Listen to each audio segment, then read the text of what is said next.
Well, what I've said is I don't believe that we've had enough jobs created and industrial benefits done out of the F-35 contract. I think it's not enough. Canada this week to in part pitch Saab's Gripen fighter jet is now heading home, with the Fed still weighing whether to pull out of a planned purchase of dozens of American-made F-35.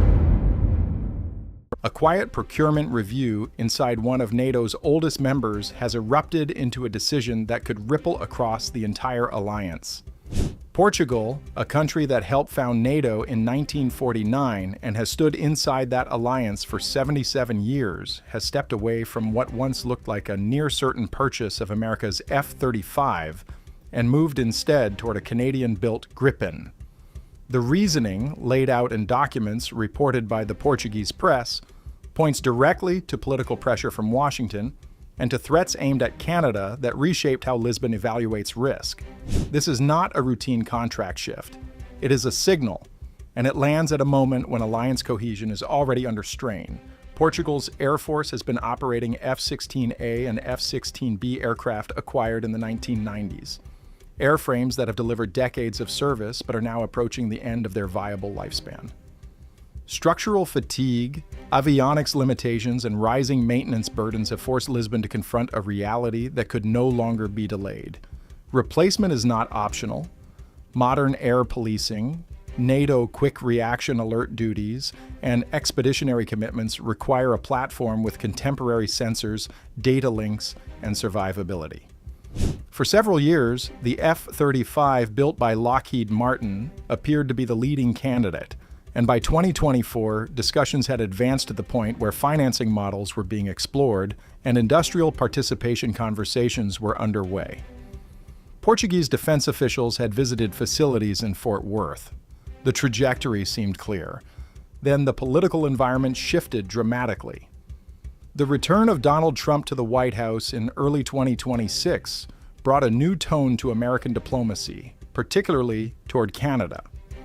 Public remarks referring to Canada as a potential 51st state, warnings about altering defense cooperation under NORAD, and threats tied to fighter procurement choices created an atmosphere that defense planners in allied capitals could not ignore. When a close partner is openly pressured over its purchasing decisions, every other partner studies the precedent. Portuguese officials were already deep into evaluating life cycle costs, training pipelines, infrastructure adjustments, and interoperability requirements. Yet as American rhetoric intensified, another variable entered the equation: political conditionality. If Washington was willing to leverage defense cooperation to influence Ottawa's procurement decisions, what safeguards existed to prevent similar leverage in other bilateral disputes? The F-35 is not only an aircraft, it is an ecosystem that depends on American supply chains, software updates, and approval pathways governed by U.S. export rules. In stable political times, that interdependence can function smoothly. In volatile times, it represents exposure. Documents reported by the newspaper Público indicated that Portugal's Ministry of Defense assessed American political volatility as a material risk factor. The conclusion drawn was not rooted in anti-American sentiment, but in risk management. A sovereign state responsible for its own air defense must consider whether access to spare parts, mission data files, and software upgrades could become entangled in policy disagreements. Observing threats directed at Canada, a NORAD partner and one of Washington's closest allies, sharpened that assessment. As a result, Lisbon pivoted. The F-35 evaluation was halted, and discussions accelerated with Saab regarding the Gripen E, with production centered in Montreal. The choice of Canadian manufacturing carried practical and symbolic weight. Canada has invested in final assembly and long-term support facilities for the Gripen, creating an industrial node outside American jurisdiction. For Portugal, that meant an advanced Western fighter integrated within NATO standards, but without dependence on U.S. export approval for core sustainment functions. The numbers being discussed involve a fleet of 18 to 24 Gripen E aircraft, enough to replace Portugal's F-16 inventory while maintaining operational commitments. Delivery windows between 2029 and 2032 align with the retirement schedule of existing jets. Estimated program costs in the range of 2.5 to 3 billion euros encompass aircraft, weapons integration, pilot training, simulators, and support infrastructure.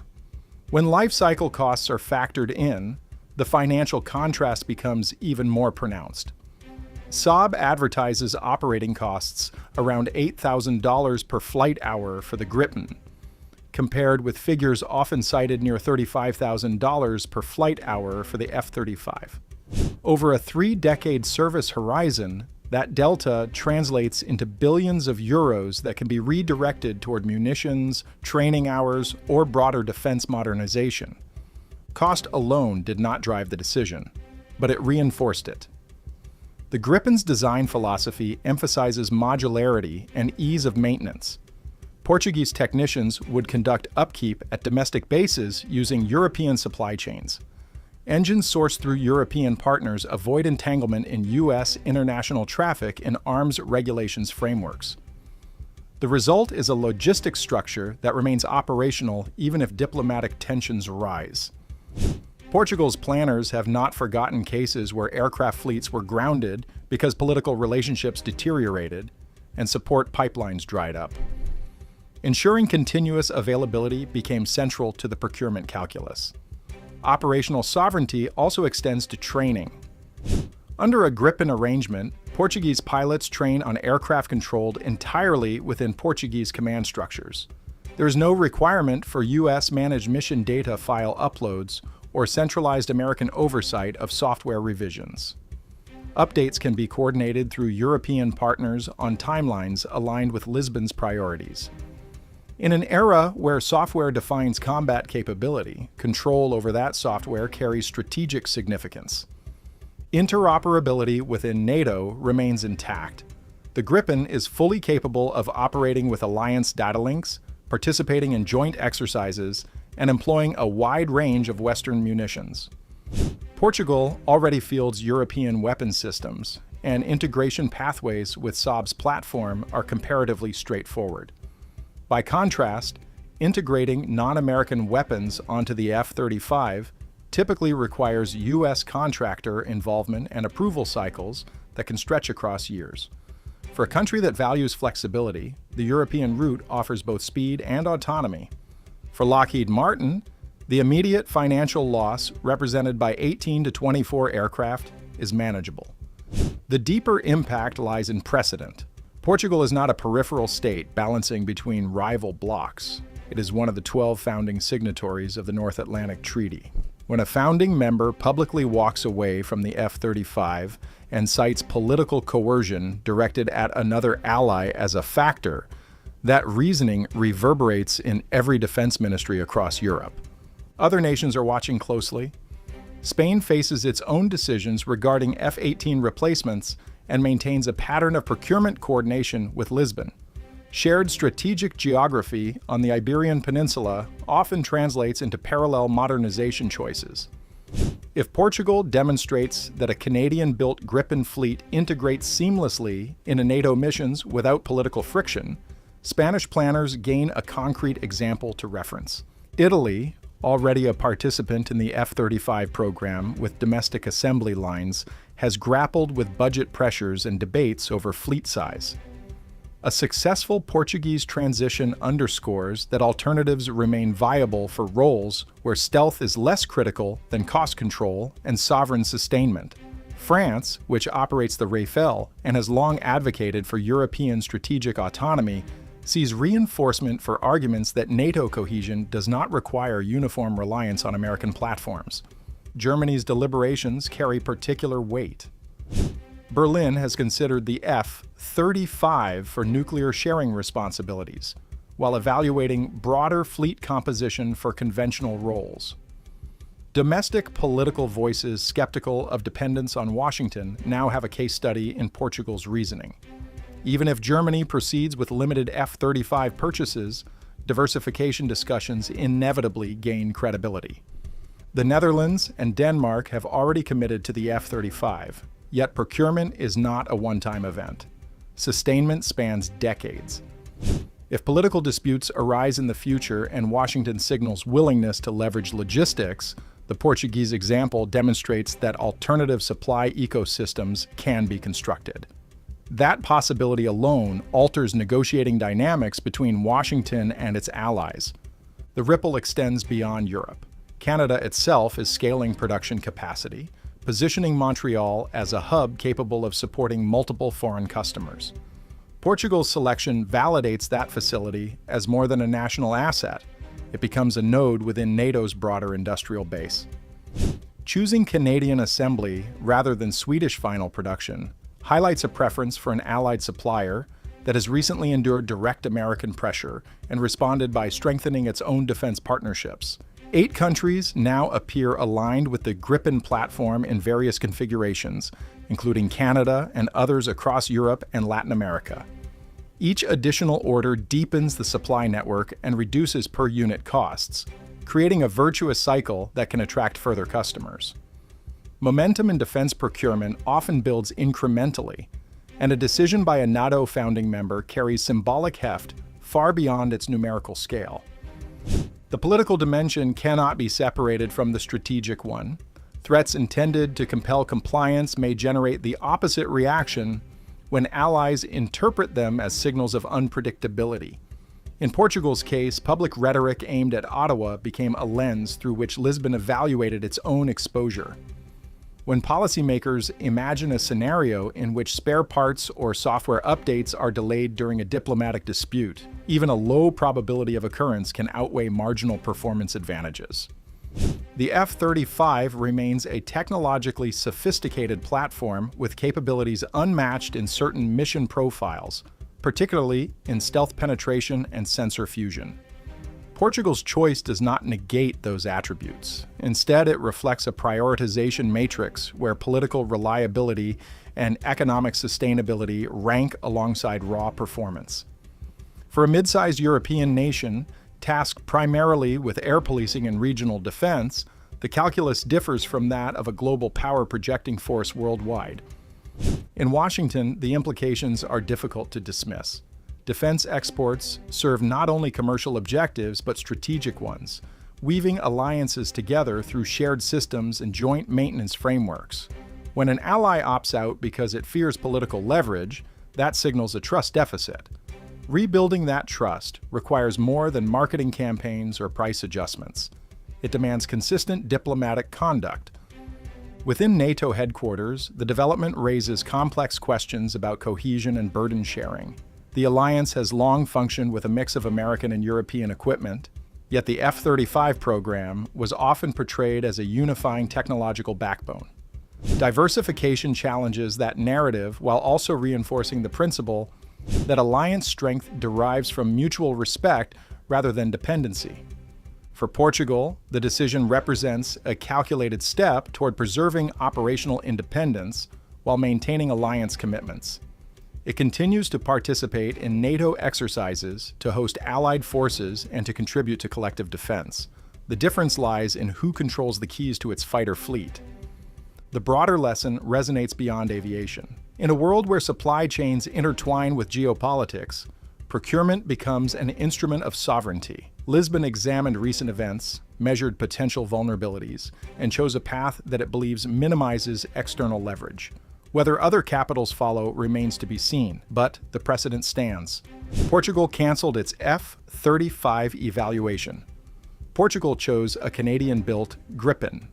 Portugal explicitly cited political threats against Canada as a decisive factor. A founding NATO member has demonstrated that procurement decisions can pivot when alliances feel conditional, and that single act is reshaping calculations across the alliance. Moreover, in other news breaking with Trump, the United States House of Representatives has delivered a stunning political moment by voting to pass a bill aimed at ending President Donald Trump's tariffs on Canada, marking a rare and highly visible split inside a chamber controlled by his own party at a time when every seat is on the line and political survival is driving decisions in Washington. The vote unfolded against a tense backdrop, with Republicans holding a narrow 218-seat majority in the House and facing mounting pressure from voters who have grown uneasy about rising costs tied in part to trade policy. When the final tally appeared, 219 lawmakers had voted in favor of rolling back Trump's use of emergency powers to impose tariffs on Canada, while 211 opposed the measure, revealing that several Republicans had crossed party lines to stand with Democrats in open defiance of the president. In a chamber where party discipline has often held firm, the outcome stood out as a clear rebuke, especially considering the public warnings that had come from the White House in the days leading up to the vote. Democratic Representative Gregory Meeks of New York, who authored the resolution, framed the choice in blunt economic terms, challenging Republicans to decide whether they would act to lower costs for American families or remain aligned with one man whose policies have divided both Congress and the electorate. His message landed at a moment when lawmakers are already bracing for a bruising midterm cycle, with primary elections beginning in March and the general election scheduled for November, placing every member of the House before voters in their districts. For Republicans, the calculation has become increasingly complicated as Trump's approval ratings have shown signs of strain, particularly on economic issues. Lawmakers in competitive districts must weigh loyalty to the president against the risk of facing frustrated constituents who connect tariffs to higher prices on everyday goods. Trump, for his part, made it clear that dissent would not go unnoticed. In a social media post ahead of the vote, he warned that any Republican in the House or Senate who voted against tariffs would face serious consequences during election season. The message carried the unmistakable tone of a political ultimatum, reinforcing how central trade policy has become to his broader agenda. At the same time, Trump renewed his criticism of Canada, one of America's largest trading partners and closest allies, accusing it of taking advantage of the United States in trade relationships and arguing that tariffs represent an easy win for American interests. His comments reflected a long-standing position that trade imbalances require aggressive correction, yet they also intensified concerns among some lawmakers that the economic fallout at home may outweigh the intended leverage abroad. Despite the House vote, the road ahead for the legislation remains uncertain. The bill now moves to the Senate, where similar efforts to curb Trump's Canada tariffs have already gained traction in the past. With that chamber passing related measures in April and again in October of the previous year, observers widely expect the Senate to approve the new bill as well. But even a second victory on Capitol Hill does not guarantee its survival. Trump has signaled he would veto the measure if it reaches his desk, and overturning a presidential veto requires a two-thirds majority in both chambers, a threshold that would demand far more Republican defections than were seen in the House vote. Still, the political symbolism of Wednesday's outcome carries weight beyond the immediate legislative prospects. Public opinion data suggests that tariffs remain unpopular with a significant share of voters. On February 4th, the Pew Research Center reported that 60% of respondents disapproved of Trump increasing tariffs, while only 37% expressed support. For lawmakers heading into competitive races, those numbers are difficult to ignore, particularly when economic anxiety continues to shape the national conversation. Democrats are banking on that dissatisfaction, pairing criticism of trade policy with broader objections to Trump's aggressive immigration enforcement and mass deportation raids in hopes of flipping control of both chambers of Congress. The strategy rests on convincing swing voters that economic strain and political turbulence are directly tied to decisions made in the Oval Office. Meanwhile, the legal battle over tariffs continues to unfold. The Supreme Court is currently weighing the legality of Trump's sweeping use of emergency powers to impose tariffs, following lower court rulings that challenge the administration's authority.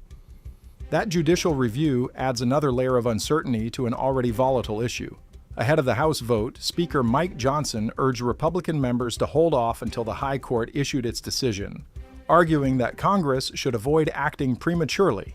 Yet 6 Republicans, including Thomas Massie of Kentucky, Don Bacon of Nebraska, and Brian Fitzpatrick of Pennsylvania, joined Democrats to bring the measure to the floor, signaling that for some lawmakers, the constitutional balance of power demanded immediate action. Representative Bacon voiced a concern that resonates beyond trade policy, questioning why Congress would not assert itself as an independent branch of government, and defend its own authorities rather than waiting for the judiciary to intervene.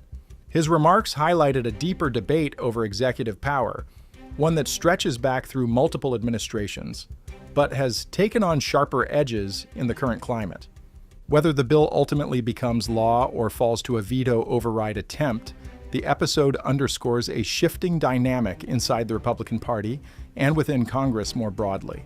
The House vote may not immediately change tariff policy, but it has revealed cracks in what once appeared to be firm alignment, signaling that even in a Republican-led chamber, there are limits to how far members are willing to follow when economic and political pressure converge. What do you think? Share your thoughts in the comments, subscribe for more, and we will see you in the next one.